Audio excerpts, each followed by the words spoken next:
what's the goal to be less wrong? I think it is. The goal isn't to be right, the goal is to be less wrong. And if that's your way of looking at it, then it's one, it's not so painful when things go awry. But Right. two, it orients you towards that process of not assuming you have it all, but Yeah. moving towards the truth. Yeah. And that's And I don't want to go go ahead. too far down this road, but that's something that just drives me nuts about the current political Mhm. environment. I, I I try to follow people that I agree with because they're fun to follow because it feels nice to agree Mm, with somebody, Sure. yeah, and then I try to follow a lot of people I completely disagree with, as long yeah, as they're not being too arrogant or Yeah. constantly calling me stupid for having the opinions that I have. mhm, But it's gotten to a point.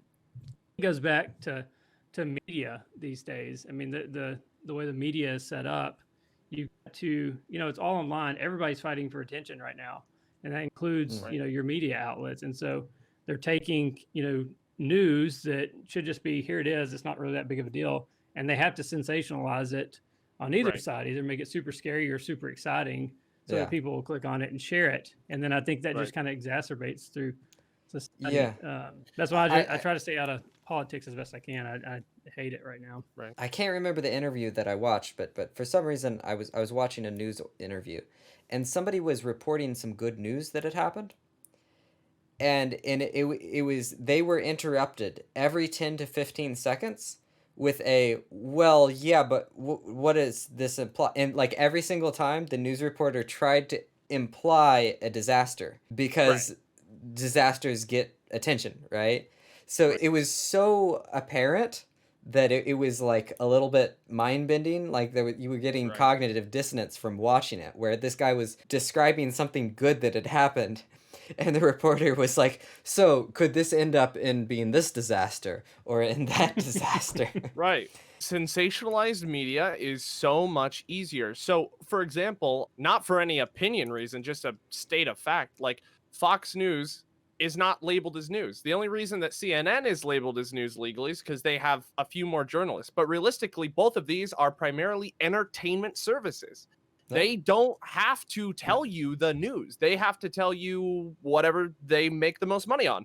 A 24-hour news cycle exists to keep you outraged, regardless of what you believe in, who you're with.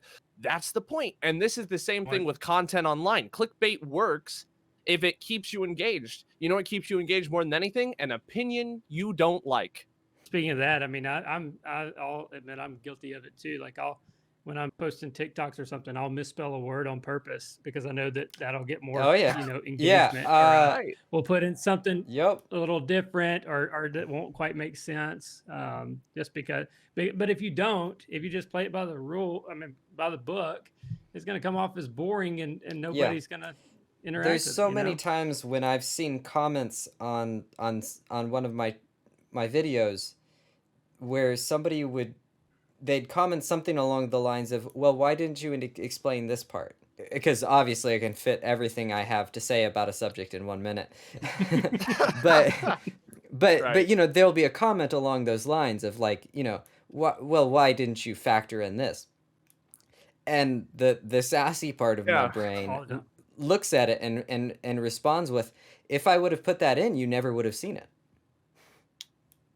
Yeah. That's it. That's Yeah. I very mean, true. and on a platform like this, I mean, literally every second counts. If you've got a video and you can make it 14 seconds versus 16 seconds, that may be the difference between it getting a million views and Yeah. 30,000 views. I mean, it's Exactly. every second counts, and so you've got to. It's not punchy. It doesn't get Yeah. in. One And of and my it favorite things is it's called Cunningham's Law. It's a brand new thing. And it literally says the best way to get the right answer on the internet is not to ask the question, it's to post the wrong answer. That is the fastest way to get the right answer. And on TikTok, So how many I know times people do does that on. yeah, how many times does someone comment, "Hey, you got this wrong. Here's this, this, and this." And then the person actually is like, "Oh, you know what? You're actually right. I was completely wrong." Like, it does happen. it works. I saw a deal Um, on Reddit one time where they said you can ask a question on Reddit and you won't get any responses, but you Uh, confidently say something wrong, and people yeah. reply with like dissertation saying, "Here's all the sources and why you're wrong Right. and everything."